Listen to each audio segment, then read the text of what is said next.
ये है महाराष्ट्र के नासिक के पास स्थित त्र्यंबकेश्वर मंदिर। एक ऐसा ज्योतिर्लिंग मंदिर जो ब्रह्मगिरी पर्वत की तलहटी में बना है और जहां से भारत की दूसरी सबसे लंबी नदी गोदावरी का उद्गम माना जाता है। लेकिन इस मंदिर की सबसे माइंड ब्लोइंग बात सिर्फ इसकी धार्मिक कहानी नहीं, बल्कि इसके पीछे छुपी 260 साल पुरानी स्टोन इंजीनियरिंग और वाटर मैनेजमेंट टेक्नोलॉजी है।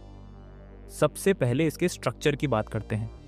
यह मंदिर 18वीं सदी में मराठा पेशवा बालाजी बाजी राव ने बनवाया था और इसे ब्लैक बसाल्ट स्टोन से बनाया गया है, वही वॉल्केनिक रॉक जो एक्सट्रीमली स्ट्रॉन्ग और वेदर रेजिस्टेंट होता है।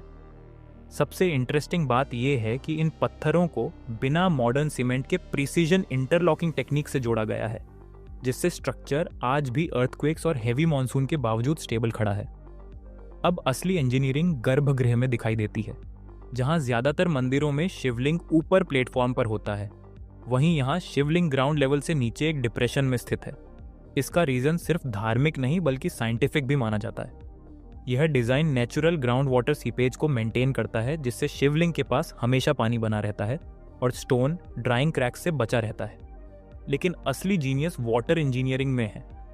त्र्यंबकेश्वर हेवी रेनफॉल जोन में आता है, इसीलिए एंशिएंट इंजीनियर्स ने मंदिर के आसपास हिडन स्टोन ड्रेनेज चैनल्स बनाए जो बारिश का पानी तुरंत डाइवर्ट कर देते हैं। अगर आप ध्यान से देखें तो मंदिर के बेस के आसपास स्लोप डिजाइन किया गया है ताकि पानी स्ट्रक्चर में सीप ना हो बल्कि बाहर निकल जाए। अब बात करते हैं क्राउड इंजीनियरिंग की। सावन और महाशिवरात्रि जैसे समय में यहाँ लाखों श्रद्धालु आते हैं, इसीलिए मॉडर्न एडमिनिस्ट्रेशन ने कंट्रोल्ड एंट्री लेन, बैरिकेडिंग फ्लो सिस्टम्स और सर्विलांस मॉनिटरिंग लगाए हैं ताकि क्राउड प्रेशर गर्भगृह तक कंट्रोल रहे। लेकिन एक और चैलेंज था, इतनी ऊंचाई और पहाड़ी इलाके में डेली रिचुअल्स के लिए पानी कैसे पहुंचे। इसके लिए माउंटेन स्प्रिंग्स से जुड़े ट्रेडिशनल वाटर चैनल्स और मॉडर्न पाइपलाइन सिस्टम्स दोनों यूज किए जाते हैं, यानी एंशिएंट और मॉडर्न टेक्नोलॉजी का परफेक्ट कॉम्बिनेशन। और प्रेजर्वेशन के लिए आज स्ट्रक्चरल कंजर्वेशन सर्वेज और स्टोन केमिकल ट्रीटमेंट भी किया जाता है ताकि सेंचुरीज ओल्ड कार्विंग सेफ रहें।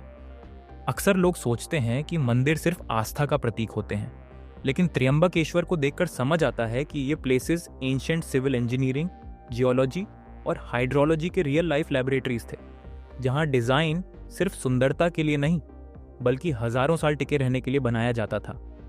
अब सवाल आपसे है, क्या आपने कभी त्र्यंबकेश्वर ज्योतिर्लिंग के दर्शन किए हैं? ऐसे ही हिडन इंजीनियरिंग सीक्रेट्स जानने के लिए फॉलो और सब्सक्राइब करना मत भूलना।